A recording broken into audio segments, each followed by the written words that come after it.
the San Francisco 49ers, but via trade. A couple years ago, they get it.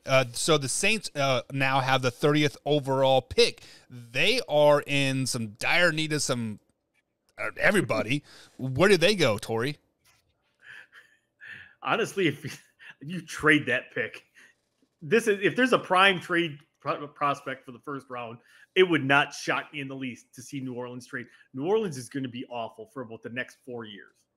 And I don't know if you saw the news today. Alvin Kamara was indicted by a grand jury on that stuff in Vegas. Yep. So that just threw his future all into a cloud. Because normally, if it's a grand jury indicting you, that's usually not a good sign. Right. That means 25 people got into a room and at least 13 said, "Yeah, charge them." Yeah. So that's usually not a good sign. There's about, I think, because oddly enough, we were just talking about the rates that when somebody gets charged by a grand jury, it's like 97% of people are found guilty when they get indicted by a grand jury. Really? So just because he's in the 1% doesn't mean he's going to end up in that 3%. Right. So, I mean, you might have to add running back to that, but again, everywhere their biggest needs obviously are going to be quarterback and wide receiver. Landry's probably gone.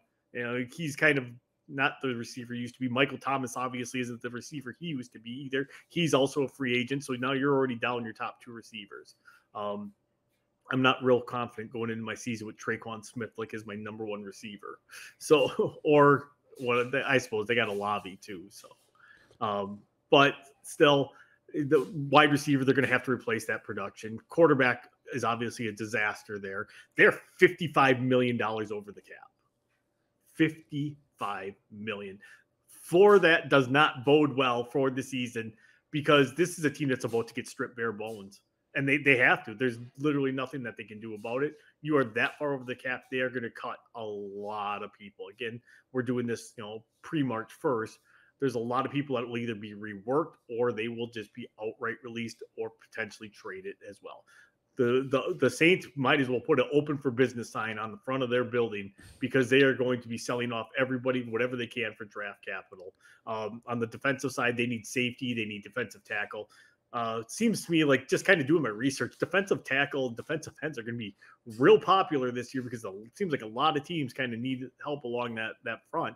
Granted, again, we still have free agency, so it's going to shore up some of them.